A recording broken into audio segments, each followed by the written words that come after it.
하루가 정말 쏜살같이 지나갑니다. 어제 청소 마치고 우리 집사님 두 분 모시고 대구로 가면서 정말 어르신들 앞에서는 이 할 말이 드릴 말씀이 아니지만 정말 쏜살같이 지나가는 것 같습니다.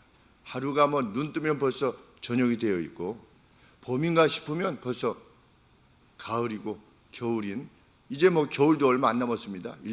한 달 반만 견디면 또 봄이 드는 정말 순식간에 지나가는. 그런데 만일 이 시간을 주도하는 신이 존재하지 않는다면 쏜살같이 지나가는 이 세월이 참 끔찍하다, 이런 생각이 듭니다. 왜? 우리는 죽기 위해 존재하는 거니까. 신이 계시지 않는다면 그냥 단지 죽기 위해 살아있는 것이다.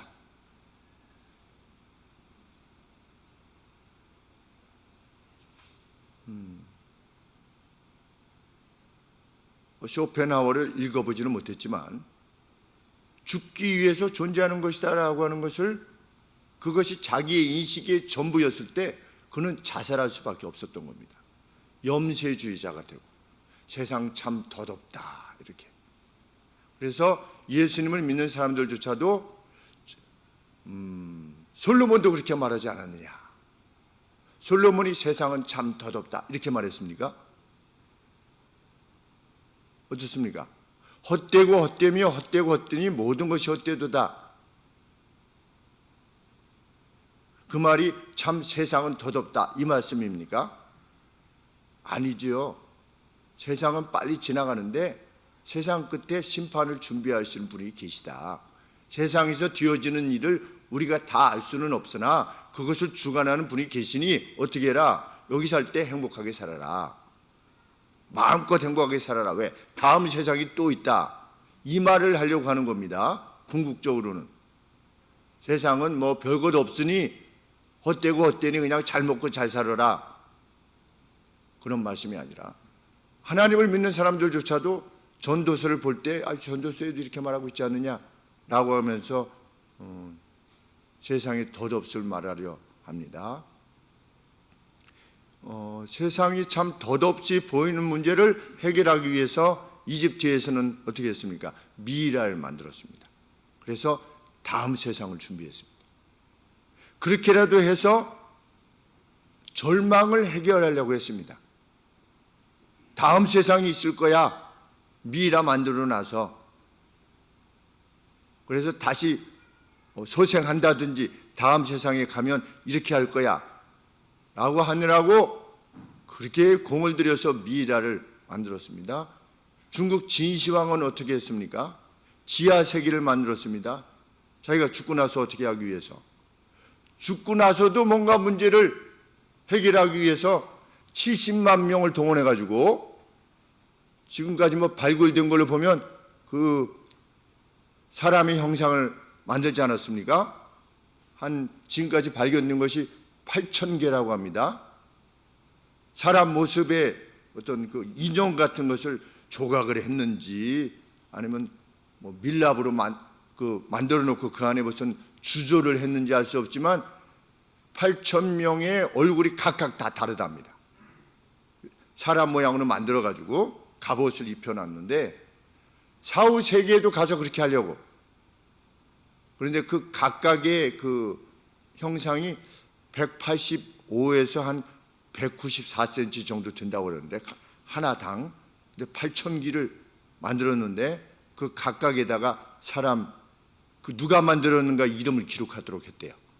그래서 잘못 만들면 혼내려고 했는지 책임을 지도록 했는지 누가? 진시황이.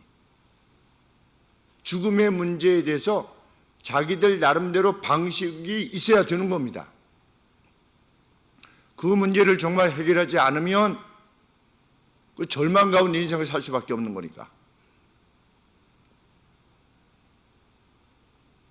시저가 세상을 다스렸던 세상에서도 그것이 정말 인생의 본질적인 문제였을 겁니다. 지금도 그렇지 않습니까? 21세기에도 본질적인 문제는 뭐냐? 죽고 나서 어떻게 되느냐입니다.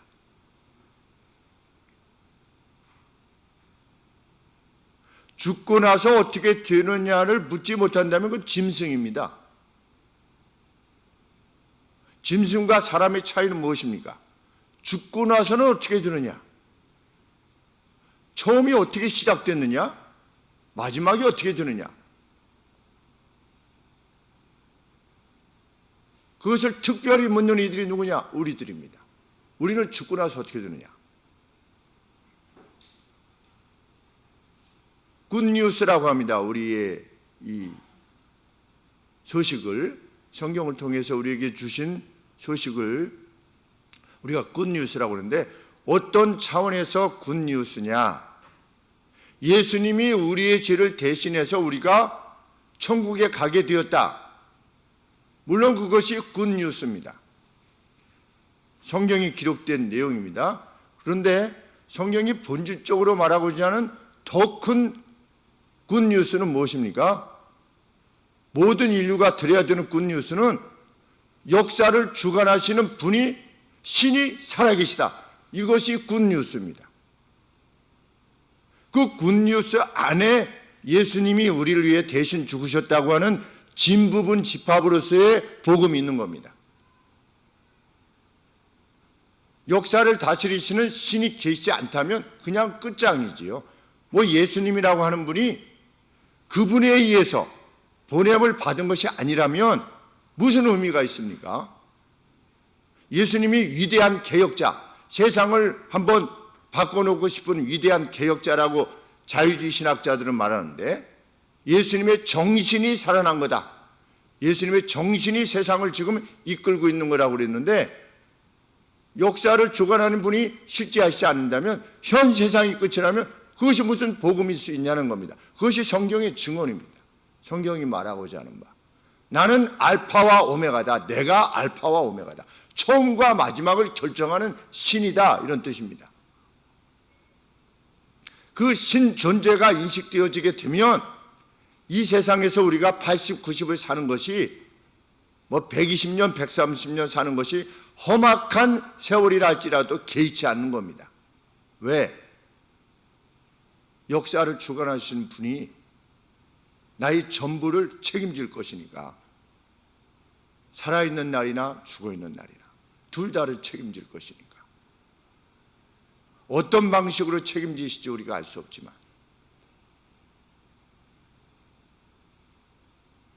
그 신은 때로 이렇게 해결하시기도 하시는 것 같습니다. 저희 가정에 가끔씩 말씀드렸지만 외삼촌께서 어머니와 배 다른 외삼촌이십니다. 그래서 이제 그걸 나중에 알게 되어서 삼촌께서 참 힘든 생애를 살아가시는 와중에서 어머니하고 이렇게 자랄 때는 초등학교 때까지 같이 잘 자라다가 초등학교 때 동네 아이가 너 엄마가 너희 엄마가 아니다 라고 했을 때 충격을 받아가지고 외삼촌께서 이제 곁길로 나가시는 그런 과정 가운데서 한 어떻게 보면 평생을 같이 하실 수 없었던 그러한 참 안타까운 가족사입니다.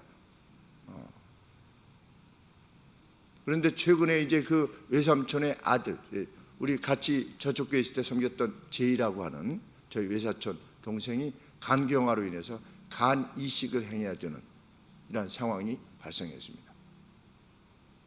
그런 과정에서 외숙모님께서 그 여산에서 또 올라오셨다가 내려오셨다가 분당 서울대병원이니까 오셨다가 이렇게 가셨다가 막 이런 과정에 있으셨는데, 제가 이제 어머니께서 점점 더 나이가 들어가시고 이런 가운데서 어머니께서 그래도 내 동생이 이제 많이 편찮으시고 이러다고 하니까 한번 가서 봤으면 좋겠다 이런 말씀을 하셨습니다. 그래서 이제 가시려고 했는데 지금 전 동생이 이런 상황이 되어서 어제 또 분당 서울대병원에 올라오셨다가 또 내려가셔야 되는, 그래서 제가 어머니한테 이렇게 말씀을 드렸습니다. 어머니, 외숙모님께서 올라오셔서 이렇게 됐는데 한번 위로해 주심이 어떻겠습니까? 그랬더니 어머니께서 그러면 당연히 저거 해야지 이렇게 말씀하시면서 외숙모님하고 정말 한 10년 만에 이렇게 식사를 같이 하시고, 큰형, 목사님 큰형과 같이 이렇게 식사를 하시면서 또 어머니께서 굳이 내려갈 필요가 뭐가 있느냐. 그래서 어머니 댁에 외숙모님을 이렇게 재워서, 참 하나님이 행하시는 것은 참 놀라우시다. 참 그 어떤 갈등들, 인간이 지닐 수밖에 없는, 인간이 서로 간에 다 예수님을 믿는 사람들인데도 불구하고 그 가운데서 지닐 수밖에 없었던 그 갈등들을 하나님께서 참 하나님의 섭리 가운데 해결하시는 그 모습을 볼 때, 연초에 이제 또 오집사님 간 문제, 우리 정금주 권사님이 넘어지면 참 마음이 슬프고 힘들고 이랬었는데, 이런 과정들을 통해서 또 하나님의 섭리를 참 찬양하게 되는, 그런 분이 실제로 계시다는 것을 확인해야만 기쁨과 감사로 가득 차서 세상을 살 수 있지 않겠습니까? 제가 페이스북에도 올렸습니다. 우리 교회 이름을 하늘소망교회라고 한 이유, 하늘소망 외에 그 어떤 진짜 소망이 있겠는가? 하늘이 확인되지 않으면, 그 천상의 세계가 확인되지 않으면, 그것을 확신하지 못하면 이 세상에서 그 어떤 것을 소망이라고 말할 수 있겠는가? 다 거짓된 소망일 수밖에 없기에 하늘소망이라 이렇게 이름했다. 근데 목사님들이 주로 좋아요.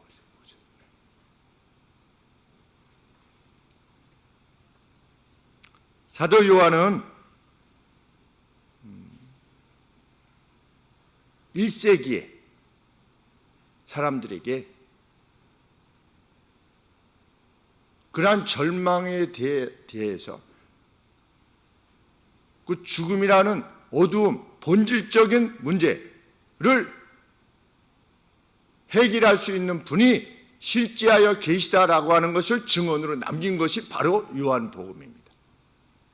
요한복음이지 않습니까? 굿뉴스. 요한이 증언하는 굿뉴스다. 그래서 요한복음입니다. 그러면 요한이 요한복음을 통해서 가장 본질적으로 증언하고자 했던 내용이 무엇이냐? 예수님이 신이시다입니다. 예수님이 신이시다. 그리고 예수님이 신이시라고 하는 사실을 증언할 수 있는, 확증할 수 있는 내용들은 이러이러하다, 이러이러하니 그가 신이라고 말할 수밖에 없지 않겠느냐라고 하는 것이 요한복음의 내용입니다. 그래서 1장 1절에, 요한복음 1장 1절에 태초에 로고스가 계시니라. 세상의 이 창조시에 in the beginning, 처음에 역사의 처음에 로고스가 계시다. 창조의 제1원인으로서 당시에 사람들이 로고스라 불렀습니다. 누군가 세상을 만든 겁니다. 그것이 힘이든 인격이든 그 누구가 세상을 만들었는데 그를 로고스라고 부른 겁니다. 헬라 사람들이. 그런데 요한은 그 로고스를 증언하는 겁니다. 태초에 로고스가 계시니라. 근데 이 로고스가 영어로 번역하면 워드입니다. 그래서 말씀이라, 태초에 말씀이 있으니라. 이거 좀 이상하지요, 약간은. 우리가 받아들이기에는. 태초에 로고스가 계시니라. 그 로고스가 누구냐? 예수님이시라는 겁니다. 그것이 요한복음의 핵심입니다.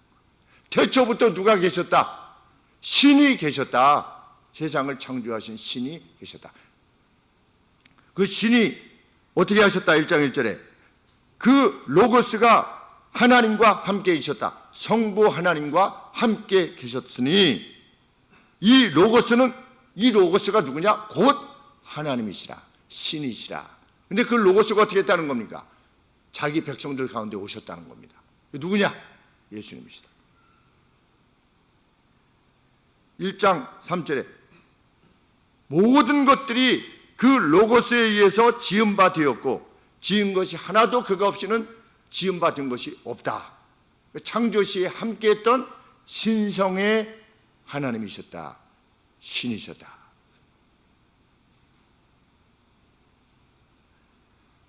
이것을 쭉 증언하고 하고 있는 것입니다.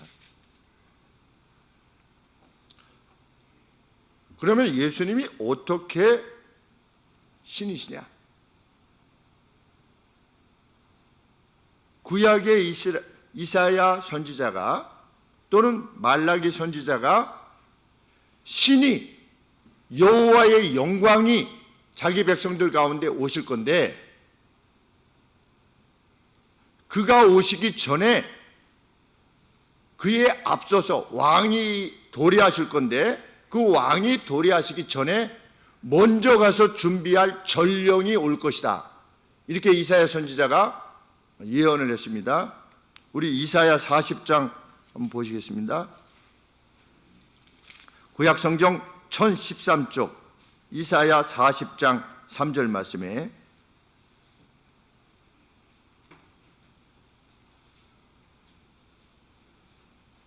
예수님 오시기 전 700년 전에 이런 예언이 있었던 것입니다.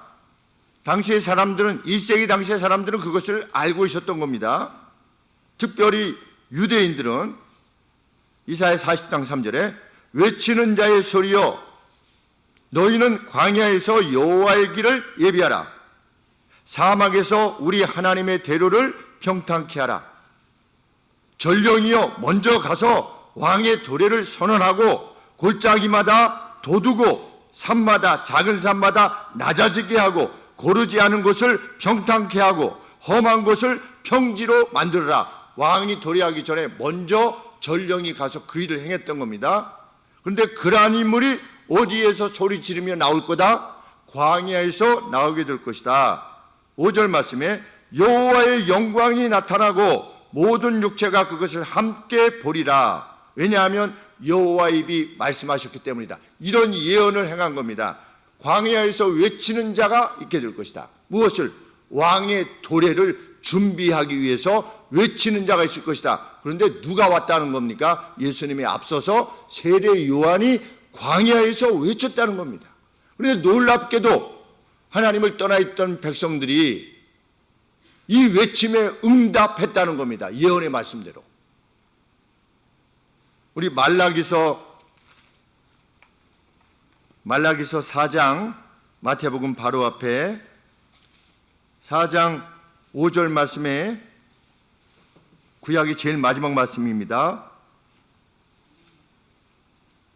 4장 5절에 보라 여호와의 크고 두려운 날이 이르기 전에 내가 선지 엘리야를 너에게 보내리니 그가 족장들의 마음을 그 이스라엘 백성들에게로 돌이키게 하고 그 이스라엘 백성들 자녀들의 마음을 그들의 아비들이었던 그 족장들 아브라함, 이삭, 야곱의 마음으로 돌이키게 하리라. 엘리야라고 일컬을 수밖에 없는 회개를 외치는 그 어떤 존재가 먼저 올 것이다 라고 말씀하셨는데 누가 왔다는 겁니까? 세례 요한이 왔다는 겁니다. 예수님이 앞서서. 이사야는 예수님보다 약 700년 전 선지자요, 말라기는 예수님보다도 한 300 몇십 년 전 선지자인데 이 선지자들이 왕이신 신이신 하나님의 영광인 그 메시아가 오실 건데 그 메시아에 앞서서 그런 인물이 등장할 거다.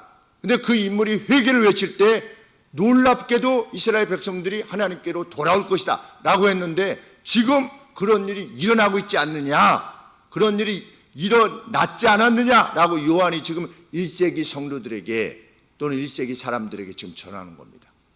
예수님이 신이라고 하는 사실을 역사 전에 말하고 이루었으니 신 존재가 존재하고 계심이 분명하지 않느냐는 겁니다.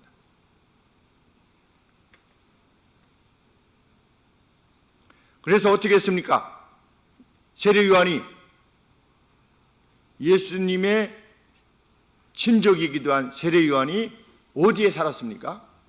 광야에서 살았죠. 이사야 선지자가 광야에서 외치는 자의 소리가 있을 것이다 그랬는데 광야에 살면서 무엇하고 무엇 먹었다고요? 석청하고 메뚜기 먹었다. 석청하고 그러니까 사람들이 야, 꿀 먹고 사셨구나. 그게 아니고 광야에서 살았다라고 하는 것을 말하려 하는 겁니다. 근데 석청 메뚜기도 건강식품이요? 석청도 건강식품이 이렇게 생각을 하니 광야에서 외쳤다는 겁니다. 회개를 외쳤더니 전 국가적인 회개운동이 일어났다. 그랬는데 그 세례요한이 어떻게 했다는 겁니까?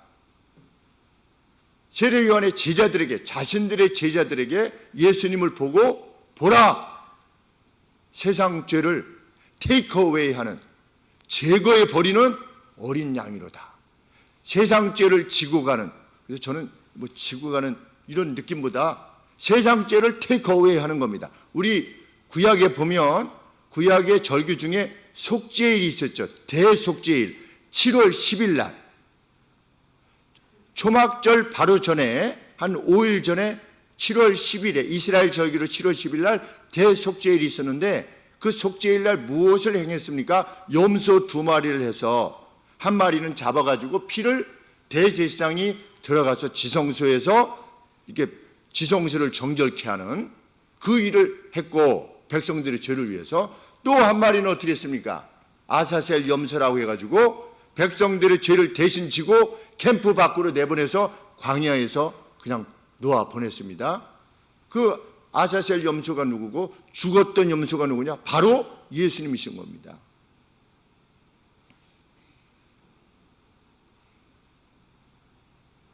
보라, 세상 죄를 지고 가는 램브다, 어린 양이로다.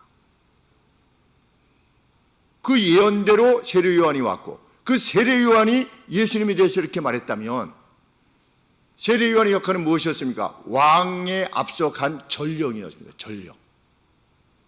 전령이 예수님에 대해서 그렇게 말했다면 예수님이 그 메시아가 아니겠냐는 겁니다.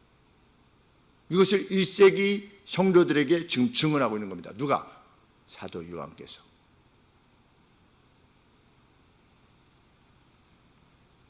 이어서 사도 요한은 예수님께서 제자를 삼으심에 있어서도 그 누가 제자가 된 것이 그냥 멍청하게 된 것이 아니었다라고 하는 것을 지금 증언하고 있는 겁니다.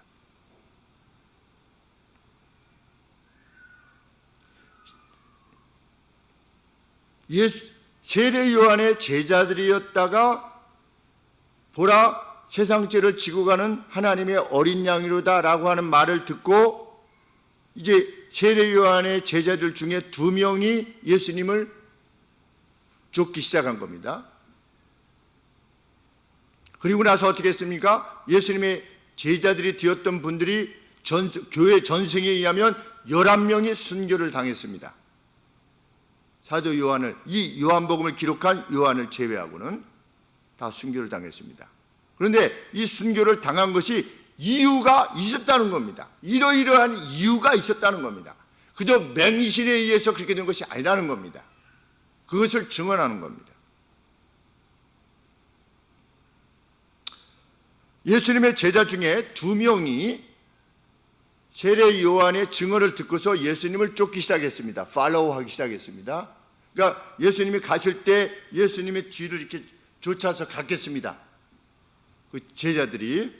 그랬더니 예수님께서 그 2명을 향해서 이렇게 돌아보셨습니다. 턴하셨습니다. 돌아보시면서 너희가 무엇을 구하느냐 이렇게 물어보셨습니다. 너희들이 무엇을 구하느냐, 무엇을 물어보기를 원하느냐, 아니면 무엇을 원하느냐. 예수님이 아주 자비로우신 물음이셨습니다. 얼마나 귀하게 여겨졌겠습니까? 예수님의 입장에서 보면 예수님의 뒤를 쫓는 겁니다. 어떤 심령으로 쫓았겠습니까? 정말 우리 스승인 세례 요한이 이분이 메시아라고 그랬는데 정말 우리가 따라가야만 하는가? 지금 당장은 누가 더 셉니까? 세례 요한이 더 세죠. 왜? 세례 요한의 말을 듣고 온 이스라엘 백성들이 와서 회개를 할 정도니까, 선지자로서 만약에 예수님이 선지자고 그 선지자 정도고 세례 요한도 선지자면 이 제자들 입장에서는 세례 요한이 훨씬 더 센 겁니다. 더 강력한. 근데 이 세례 요한이 이분이 나는 신들매, 이분의 신들매 신발끈도 매기 어려울 정도다, 이분은 그런 분이다라고 했을 때 자신들이 봤을 때 동의가 잘 안 됐겠지요. 왜? 우리 이사야 선지자에 보면 예수님은 볼품이 없고 이렇게 되어 있습니다. 영화배우가 아니었어요. 예수님이 볼품이 없다는 게 제 말이 아니고요. 우리 이사야서 53장에 보시면 뭐라고 되어 있냐면, 그는 주 앞에서 53장 2절에 그는 주 앞에서 자라나기를 연한 순 같고 마른 땅에서 나온 줄기 같아서, 마른 아주 마른 땅에서 이렇게 줄기가 나왔어요. 53장 2절에 1032쪽입니다. 구약. 어렸을 때는 이 집집마다 그 영화배우 얼굴이 있었죠. 예수님 이렇게 해서. 그는 주 앞에서 자라나기를 연한 순 같고 마른 땅에서 나온 줄기 같아서 고운 모양도 없고 못생겼다는 겁니다. 예수님이 뭐 잘생기신 것이 아니에요. 그리고 풍채도 없은즉, 이것도 왜서 했대요. 예수님이 마구간에 오신 예수님이라면 나중에 크셔가지고 막 이러셨겠습니까? 예수님이 자신을 풍채도 없은즉 우리의 보기에 흠모할 만한 아름다운 것이 하나도 없는 겁니다. 예수님의 모습입니다. 인간 예수님의 모습. 그런데 세례 요한이 이분이야말로 이렇게 하니까 예수님의 제자들이 과연 그러한가 묻지 않을 수가 없는 겁니다. 그러니까 예수님이 물어보신 겁니다. 뒤따르면서 너희가 무엇을 구하느냐, 무엇을 알고 싶으니, 너희가 진짜 내가 메시아인지 그 왕인지 내가 하나님의 영광을 그대로인지 너희가 알고 싶은 거지, 이렇게 물으신 겁니다. 참, 예수님은 이렇게 자비하신 분이신 겁니다. 그걸 믿질 못하고 야단이야 이렇게 하시지 않습니다. 우리가 신앙생활 하다 보면 이게 잘 믿어지지 않는 것, 그 스스로 자괴감에 빠질 필요 없습니다. 예수님의 제자들도 그러했습니다. 초기에. 그러면서도 그들은 예수님을 따른 겁니다. 그것을 주님은 귀히 여기시는 겁니다. 내가 지금 받아들이지 않음에도 불구하고 따르는 겁니다. 그러니까 그들이 뭐라고 답변했습니까? 랍비여 어디 계시나이까, 이렇게 물었습니다. 그걸 뭐하러 묻습니까? 저도 이 본문을 보면서 아니 좀 엉뚱한 이야기를 하나. 왜? 너희가 무엇을 구하느냐? 그러면 저는 이것을 구합니다, 이렇게 하는 게 아니라 랍비여 어디 계시나이까, 어디서 묵으십니까? 이렇게 물었습니다. 무슨 말입니까? 함께하면서 듣고 싶습니다, 이런 뜻입니다. 확인하고 싶습니다. 랍비여 어디 계시나이까, 어디서 랍지 하십니까? 묻고 계시는 겁니까? 그랬더니 예수님이 뭐라고 답변하셨습니까? 오라! 너희가 볼 것이다. 여기서 미래 텐스를 사용하고 있습니다. 미래 시제. 오라는 현재 명령어예요. 그래, 어디 계시나이까? 알고 싶다는 거죠. 예수님이 과연 누구신가를 알고 싶습니다. 그랬더니 예수님이 오라! 그랬습니다. 그냥 흔쾌히 이렇게 환영하시는 겁니다. 환영하시면서 뭐라고 말씀하시냐면 너희가 볼 것이다. 그랬습니다. 볼 것이다. 우리나라 성경에는 와서 보라 이렇게 되어 있는데, 오면 어떻게 될 거다? 내 이야기를 듣게 되면, 나의 설명을 듣게 되면 너희가 보게 될 것이다. 뭐를? 나의 신성을 보게 할 것이다. 나의 어떠함을 너희가 보게 될 것이다. 이렇게 말씀하신 겁니다. 영적 조명을 받게 될 것이다, 이런 뜻입니다. 그랬더니 그 제자들이 어떻게 한 겁니까? 예수님이 묵으시는 곳으로 간 겁니다. 때가 몇 시더라? 때가 10시더라. 그래서 이 추석에 10시가 뭔가 했더니 오후 4시랍니다. 오후 4시부터 밤 늦게까지 이 제자들이 예수님과 함께 했습니다. 예수님과 함께 하면서 예수님으로부터 들은 겁니다. 주님이 어떻게 신성을 지니신 예수님인가를 듣게 된 겁니다. 누가? 제자들이. 들은 이후에 요한은 무엇을 증언한 겁니까? 그들이 예수님으로부터 들은 후에 잠자코 있을 수 없었다. 왜? 듣고 확신했기 때문에. 맹신에 의한 것이 아니었음을 요한이 지금 말하는 겁니다. 우리가 지금 예수님을 믿게 된 것은, 그리고 예수님을 믿고 생명을 다하기까지 주님의 길을 향해서 가는 것, 주님의 길을 따라가고자 하는 것은 맹신에 의한 것이 아닌 이유가 무엇입니까? 우리들에게 그만한 증거들이 있기 때문입니다. 요한에게 있어서도 그러했다는 겁니다. 우리가 신앙생활을 하는 이유는 무엇입니까? 그 증거들을 계속해서 확보하는 겁니다. 무엇을 통해서? 하나님의 말씀을 통해서. 하나님께서 우리의 생애에서 이루어주시는 일들을 통해서 그 증거들을 계속 확보해 가는 겁니다. 정말 하나님이 살아계시구나. 남들이 살아계시다고 해가지고 믿기 시작했는데 점점 내가 확인하게 되는 겁니다. 마치 제자들이 예수님의 묵으시는 곳에 가서 들었던 것처럼 계속 와서 듣고 묻고 답하고, 그리고 하나님 말씀대로 살아보고, 이런 과정에서 확인하는 과정이 신앙생활입니다. 그래서 경건의 엑서사이즈를 계속 행하는 겁니다. 그래서 영적인 근력이 강해지는 겁니다. 그래서 요단강을 건널 때 두려움이 없게 되는 겁니다. 하나님 잘 섬기다 내게 들어오라. 이것이 마지막 유언이 될 수 있는 겁니다.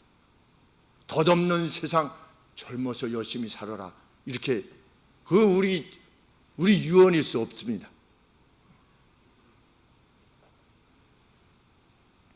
그 제자 중에 하나인 앤드류가 어떻게 했다? 어떻게 했다고 그랬습니까? 예수님하고 대화를 마친 후에 41절 말씀에 그가 먼저 그랬습니다. 먼저가 뭡니까? 무엇보다도 우선하여 first 그랬습니다. first.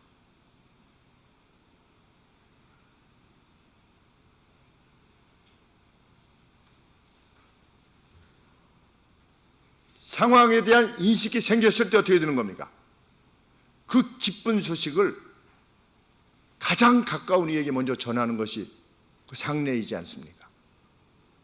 어떤 기쁜 소식이 있을 때, 어디 뭐가 합격했어요. 가령 예를 들면 합격했으면 어떻게 합니까? 누구에게 제일 먼저 전합니까?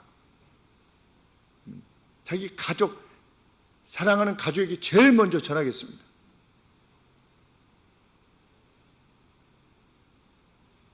이번에 보니까 저에게 소식을 전해 주셨습니다.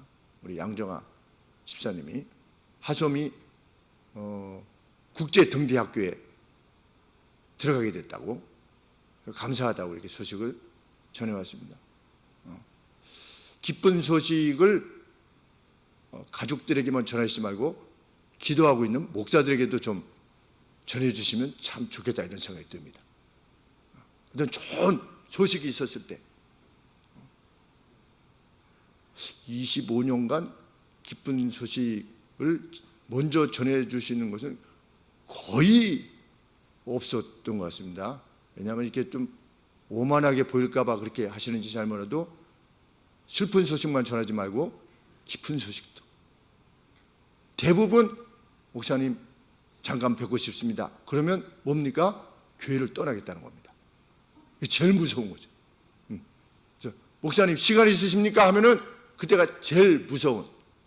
한 번만 빼고 그랬습니다. 25년간. 근데 그 소식들은 대부분 어떤 소식이냐? 제가 해결할 수 없는, 제 개인적으로 해결할 수 없는 문제들. 근데 그런 소식만 말고 기쁜 소식도 성경에 기쁜 소식, 기쁠 때 슬플 때 같이 하라고 그랬으니까 기쁜 소식도 알려주시면 야, 하나님이 이렇게 들으셨구나. 얼마나 기쁘겠습니까? 제 마음도. 예수님이 누구신가를 알게 되었을 때 앤드류가 어떻게 한 겁니까? 자기 형제에게 제일 먼저 간 겁니다. 이 소식을 전한 겁니다. 우리가 만났다. 이래서 만났다. 성경에서 예언되었던 그 메시아를 만났다. 얼마나 기쁨에 차서 그만한 이유가 있었다고 요한이 지금 1세기 성도들에게 전하는 겁니다. 그냥 믿어라가 아니라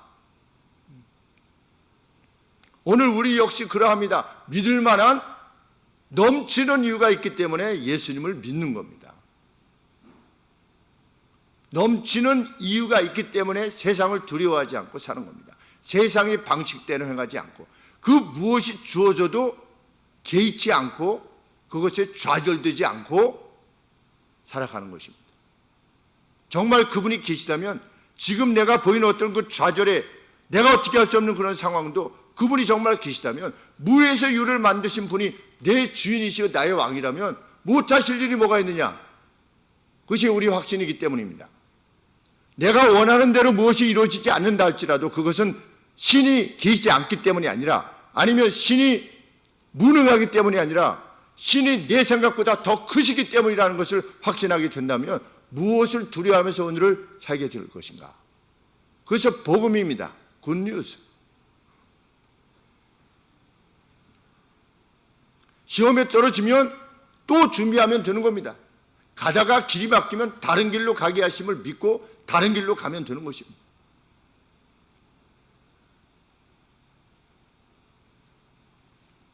적어도 하나님의 사람으로 살아왔던 길은 그런 길이었습니다. 여러분들도 그런 길이었으리라 믿습니다. 저는. 막으시면 하나님 막으십니다. 더 크신 하나님이. 그래서 욥이 최종적 고백이 무엇입니까?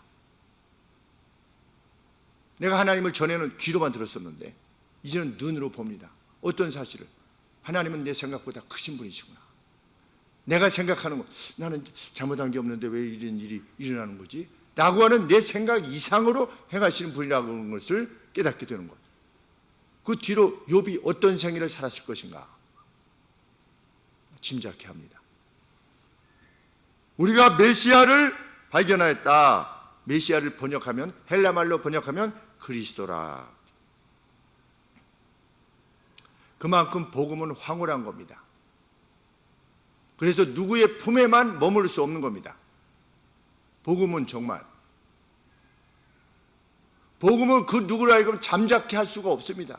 신이 살아계시다는 것을 확인했는데 어떻게 잠자코 있을 수 있겠습니까? 제일 먼저 자기의 가족에게 전하겠습니다. 그리고 가장 친한 친구들에게 전하겠고 내가 접한 이들 모두에게 전하겠습니다. 이후에 예수님이 누굴 만나십니까? 사마리아 여인을 만납니다. 우물가에서 사마리아 우물가의 여인이 예수님이 누구신가를 확인하게 되었을 때 어떻게 했습니까? 그렇게 1세기에 귀하게 여겼던 그 물동이, 여인들에게 있어서는 물동이가 얼마나 귀합니까? 근데 그 물동이를 그냥 버려두고 어떻게 다 마을로 뛰어갔어요. 아무도 보지 않는 가운데 낮 12시에는 이게 더워가지고 사람들이 물들어 안 나오니까 그때 나왔던 여인이 그냥 조용히 혼자 지내고 싶고 운둔형으로 지내고 싶은 겁니다.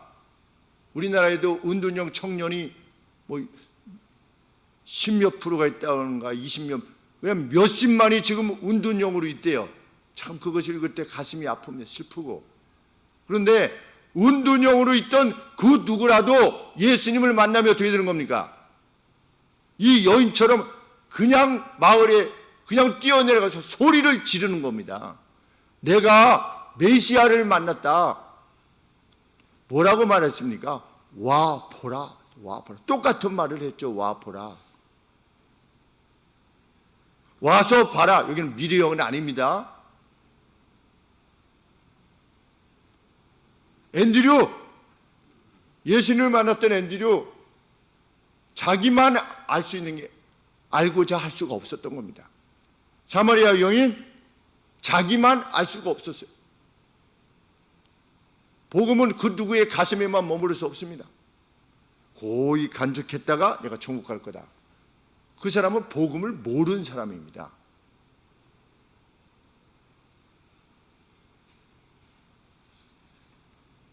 믿음은 그 누구도 가만히 있지 못하게 합니다. 어떻습니까?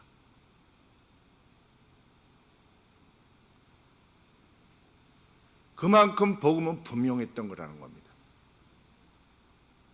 그것을 요한이 지금 증언을 하는 것입니다. 앤드류에 의해서 베드로가 주님께 나왔습니다. 그랬더니 주님께서 보시고 뭐라고 말씀하십니까? 아, 너는 요한의 아들 시몬이구나. 처음 봤는데. 너는 앞으로 게바, 너는 반석이 될 것이다. 게바는 아람어라 합니다. 저도 아람어를 모르기 때문에 아람어라 합니다. 이렇게 말씀을 드리는 겁니다. 당시 예수님이 아람어를 사용하셨기 때문에 달리다 굼 일어나라 하는 것도 다 아람어. 예수님이 아람어를 사용하셨을 거다. 이렇게 우리가 알게 되는데, 너는 게바라 불릴 것이다. 예수님께서는 베드로의 정체성을 이미 아신 겁니다. 배경에 대한 설명이 없어도 예수님은 벌써 베드로를 알고 계시는 겁니다. 얼마나 무서웠겠습니까, 베드로가? 우리가 어떤 목사님을 만났는데 목사님이 난생 처음 보는 목사님이 가령 예를 들어서 김 목사님, 저 김상희 권사님이 권사의 셋째 아들, 가령 예를 들어서 화곡동에서 자라났고 막 이렇게 하면은 제가 어떻겠습니까? 우와, 이렇게 하지 않겠습니까? 베드로, 너 시몬의 아들 베드로. 시몬이 사이몬이죠. 사이몬의 아들 페트로스. 너는 나중에 어떻게 될 거다? 락이 될 거다. 바위가 될 거다.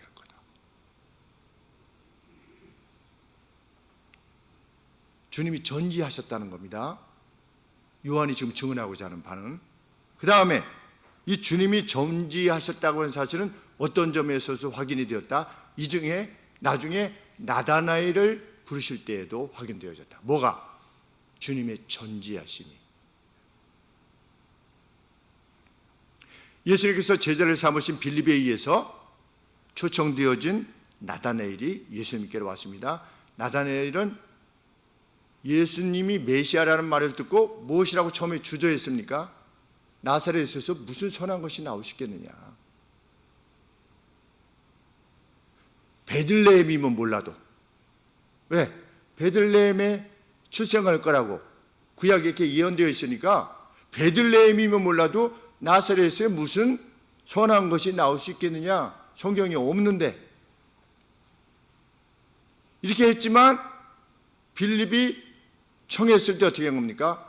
자신을 낮추고 마치 나아만 장군이 7번 요단강에서 씻으라고 그러니까, 몸을 씻으라고 그러니까, 아니 내가 지금 목욕하러 온 줄 알았냐, 그랬다가도 말을 듣고 씻지 않았습니까? 그것처럼 나다나엘도 자기의 이성적인 판단은 아닌데도 불구하고 그 누가 간절히 그것에 대해서 확신을 가지고 말했을 때 그것에 응해주는 겸비함이 있었던 겁니다. 참 우리가 하나님을 섬기는 방식도 마찬가지입니다.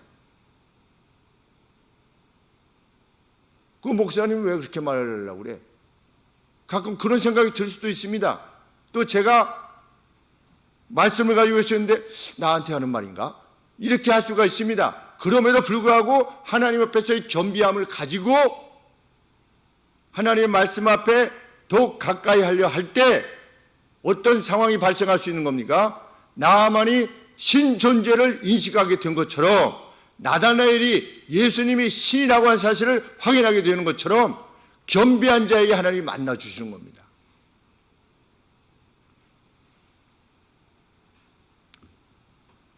이 빌립이 뭐라고 또 말했습니까? 오라 그리고 봐라 그랬습니다. 와서 봐라. 누가 그렇게 말했다고요? 이후에 사마리아 여인도 와서 봐라 이렇게 했습니다. 예수님이 제일 처음에 뭐라고 말씀하셨습니까? 오라, 그러면 복이 될 것이다. 내가 누군가를. 빌립도 뭐라고 말했습니까? 와서 보라. 예수님 누구신가를. 그 다음에 사마리아 여인도 와서 보라. 이렇게 되는 겁니다. 진리를 누가 믿음을 가졌느냐 가지지 않느냐는 무엇으로도 확인될 수 있느냐? 복음이 내 안에만 멈춰 있지 않을 때, 내가 그 누구를 만났을 때라도 이 복음에 대해서 말하고 내가 예수님을 믿는 사람이라고 하는 것을 드러내고자 할 때 그에게는 믿음이 있는 겁니다.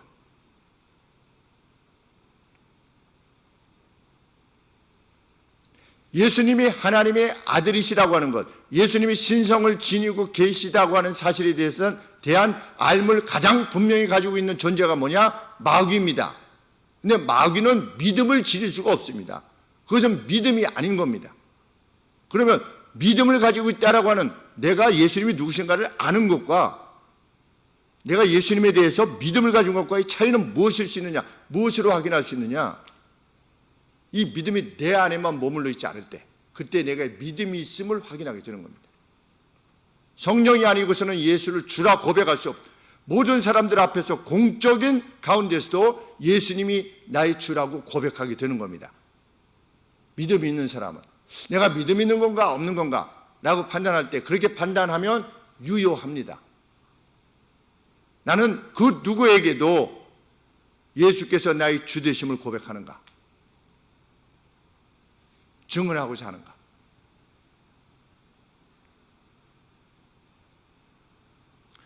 예수님은 자신에게 나왔던 나다나엘을 보시고서 뭐라고 말씀하셨습니까?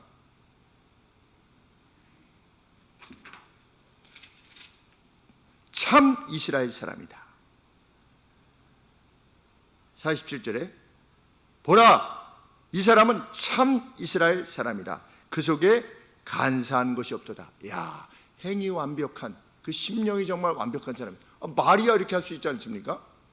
제가 누구를 이렇게 만났을 때, 처음 만났는데 뭐 양집사님을 처음 만났는데, 참 이스라엘 참 성도시군요. 마음에 간사한 것이 없군요. 뭐 이런 말을 얼마든지 할 수 있잖아요.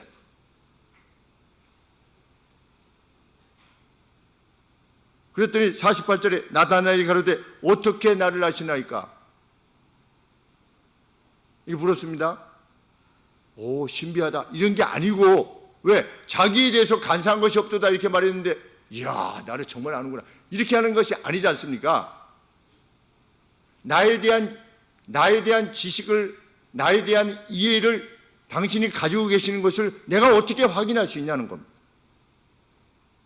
당신의 말이 나의 정말 내면을 정말 보온 것에 의한 것임을 내가 어떻게 확인할 수 있냐는 겁니다.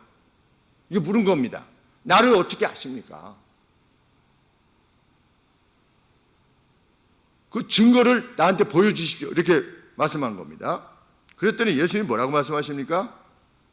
대답하여 가라사대 빌립이 너를 부르기 전에 네가 무화과 나무 아래에 있었던 것을 내가 보았느니라. 이렇게 말씀하십니다. 당대 이스라엘 백성들 중에 경건한 사람들은 남들이 보지 않는 가운데서 하나님과만 대면하기 위해서 아무도 보지 않는 무화과 나무, 우리나라도 무화과 나무가 이제 지방에서 붙어 있는데 낮아서 무슨 피마자 나무처럼 이게 생겼습니다. 올라와 가지고 이렇게 한 요 정도 돼 가지고 이렇게 그 가운데 숨어 있으면 모르겠더라고요. 그게 이제 계속 여러 개가 있으면. 그런데 무화과 나무 아래 조용히 기도를 한 거죠, 하나님 앞에. 언제? 빌립이 부르기 전에. 그렇게 하고 이제 왔는데 예수님 뭐라고 말씀하셨습니까? 너 오기 전에 너 무화과 나무 아래에서 나 몰래 기도했지? 기도하고 왔지? 이러니까 어떻게 된 겁니까? 빌립이 놀라서 자빠지는 겁니다. 자빠지는 거죠. 놀라면 자빠지는데, 이제는 뭐 자빠진다는 표현이 가장. 그랬더니 나다나엘이 즉시로 뭐라고 말하는 겁니까? 나다나엘이 대답하되 물어보지도 않았습니다. 나다나엘이 대답하되 랍비여 당신은 하나님의 아들이요 달리 말하면 당신은 신이십니다. 당신은 이스라엘의 왕 맞습니다. 즉시로 고백했다. 예수님의 전지, 주님의 말씀은 거기서 멈추지 않았다고 요한은 증언합니다.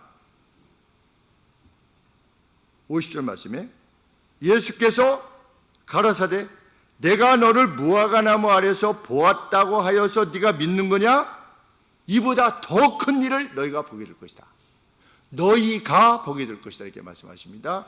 나다나엘뿐만 아니라 나다나엘이 그렇게 어떤 개인이 말한 거라면 착각일 수도 있지 않습니까? 가령 내가 기도 가운데 하나님께서 뭐라고 이렇게 음성으로 말씀하시다 하면 나 혼자 들은 걸 얘기해도 다른 사람한테 감흥이 별로 없습니다. 왜? 착각할 수도 있지 사람들이 이렇게 생각하기 때문에.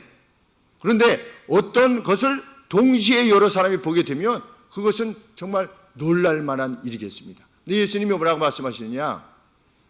나다나엘에 대해서 내가 알고 있다고 하는 점에 놀라느냐? 그런 일에 대해서 겨우 그런 일에 대해서 놀라느냐?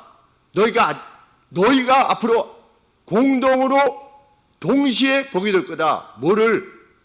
하늘이 열리고. 하늘이 열린다는 것은 무엇입니까?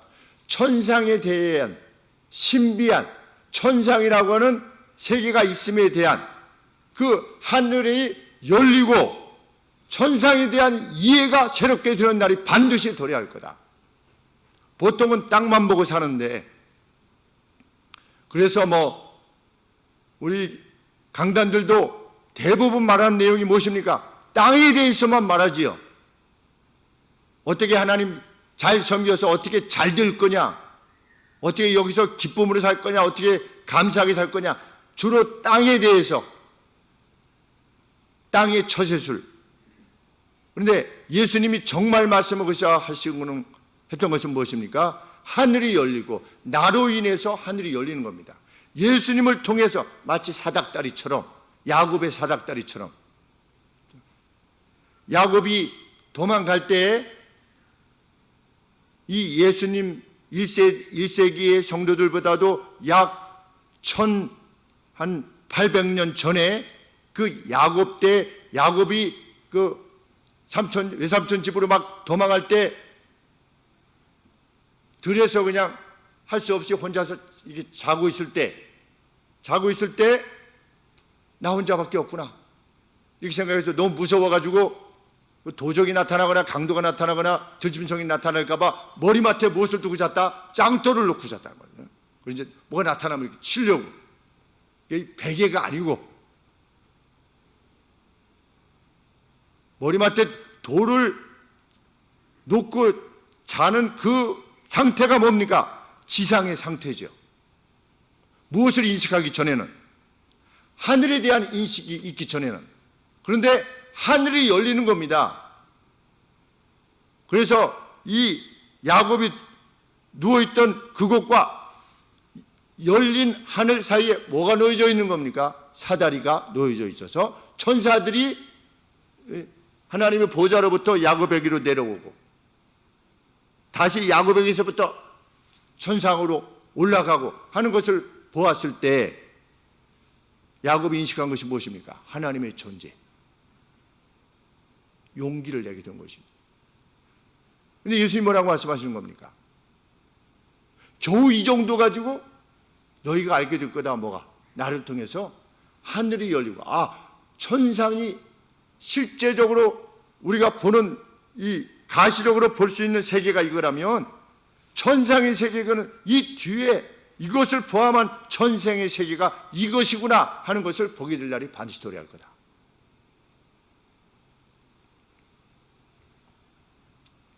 하늘이 열리고 하나님의 천사들이 내 위에 오르락 내리락 하는 것을 보게 될 것이다. 내가 그 중간 매개자라고 하는 것을 너희들이 알게 될 거다.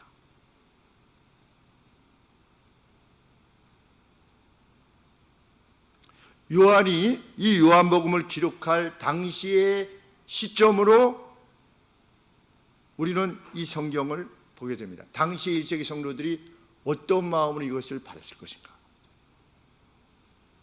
그들은 받아야만 할 것입니다. 왜? 요한이 증언하는 내용이 사실이니까. 당시의 사람들에게, 누구에게 물어봐도.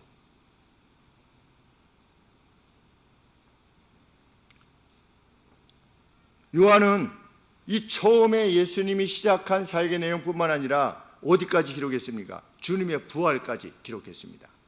주님의 부활 이후에 요한계시록 같은 내용을 보면 부활 승천을 다 본 겁니다. 다 보았던 사도 요한이 증언으로 남긴 겁니다. 하늘이 열려서, 달리 말하면 예수님의 생애내의 사역과 또 죽으심과 부활과 승천 전부를 통해서 천상의 세계가 어떠한 것을 확인하게 된 겁니다. 그 증언의 내용으로 처음부터 마지막까지 기록한 겁니다. 그러면서 뭐라고 말했습니까? 제일 마지막에 요한복음 21장 25절에 뭐라고 말했습니까? 24절에 이 모든 일들을 증거하고 이 일을 기록한 제자가 나다. 나 요한이다.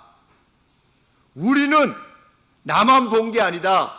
우리가 그분의 증거가 참인 줄 아노라. 우리는 이것이 트루스, 진리라고 하는 것을 확신한다. 함께 보았기 때문에. 그런데 25절에 예수께서 행하신 일이 이외에도 많지만 만일 낱낱이 기록된다면 이 세상이라도 기록된 책을 두기에 부족할 줄 아노라. 그 중에서 그냥 몇 개만 추려서 해도 이 정도라는 겁니다. 예수님이 신이라. 우리가 나의 동료들이었던 사도들이 괜히 그냥 공연히 맹신으로 순기한 것이 아니라는 겁니다.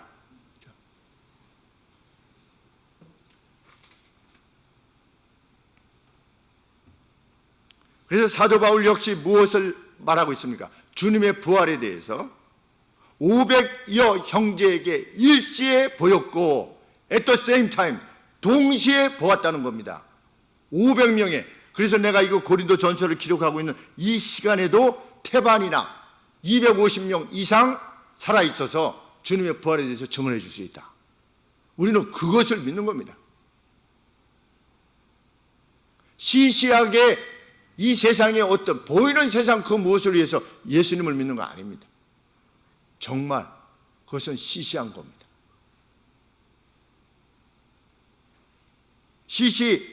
시시하였기에 제자들은 모든 것을 다 버리고 주님을 쫓았던 겁니다. 그것이 확인되어졌기에 우리는 그들의 증언 그대로 예수님을 섬기고 있는 겁니다. 무엇이 두렵겠습니까? 실로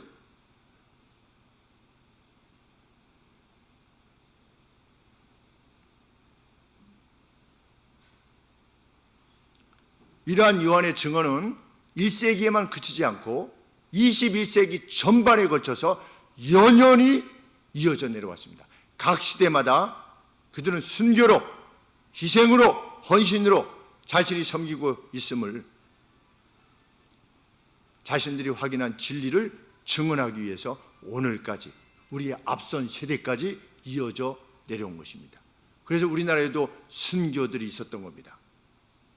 6.25 때 순교가 있었고 초반에 제사를 드리지 않음으로 인해서 집에서 호적을 파내버리는 죽임을 당하는 일제시대 때 신사참배를 우리는 행할 수 없다라고 해서 죽어갔던 6.25 때 너 예수를 믿을래? 아니면 너 죽을래? 예수 믿고 죽을래? 믿지 않는다고 해서 살래? 공산당이 와서 총구를 들이대고 그렇게 했을 때 민족의 반역자 예수쟁이들을 처단하라 라고 하는 것이 교회의 벽에 이렇게 페인트들이 되어있던 그 시기를 누가 견디느냐? 우리 앞선 성도들이 견뎌낸 겁니다. 그들이 왜 생명을 아깝게 여기지 아니하면서 그 증언을 했겠는가? 확인했기 때문입니다. 그들의 영적 후손들이 바로 우리들입니다.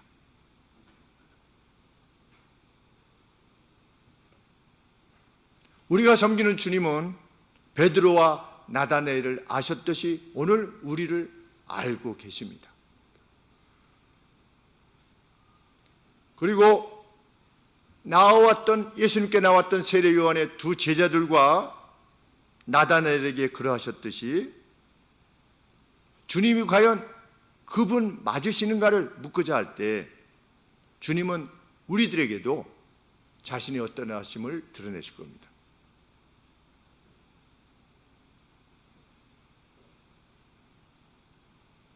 확인되어지게 되면 우리 역시 날뛰게 될 것입니다. 예수님을 믿는 사람들은 날뛰게 됩니다. 그 기쁨에. 신을 정말 확인하면 어떻게 가만히 있을 수 있겠습니까? 날뛰게 되는 겁니다. 덧없는 세상. 그 예수님 믿는 사람이 행할 수 없는 길입니다. 그것은 하지 말아야 된다는 게 아니라 그렇게 할 수가 없는 겁니다. 그냥 하나님의 살아계심이 확인돼. 저는 어렸을 때 만화를 보면 상중하, 이제 보통 이게 만화가 있는데 어렸을 때 꿈은 만화방을 차려서 나중에 크면 만화방을 차려가지고 그 안에서 풀빵을 팔면서 살아야 되겠다. 그게 제 어렸을 때, 아주 어렸을 때 꿈이었는데 만화가 그렇게 재밌다. 근데 그 만화를 읽게 되면 그 좋은 건지 모르겠는데 마지막을 먼저 봅니다. 늘 뭐 주인공이 이기는 거지만 그래도 뭔가 확인해서 주인공이 이렇게 이기는구나. 이거 보고 나면 1권, 2권 때 주인공이 직면하는 위기가 아무런 문제가 되지 않고 재미있게 익혀지는 겁니다. 왜? 끝나면 그 뒤에 이길 거니까. 우리의 인생이 그렇다는 겁니다. 이 복음서에 의하면. 우리가 지금 만화의 1권, 2권을 살고 있는 거라는 겁니다. 나중에 궁극적인 승리는 이미 우리 거라는 겁니다. 우리는 승리한 삶을 이미 살고 있다는 겁니다. 그것이 성경의 증언입니다. 복음, 우리는 이미 승리한 삶을 살고 있는 거다. 왜? 처음과 마지막이신 우리 주님이 우리의 주로, 우리의 아버지로 현지하여 계시기 때문에.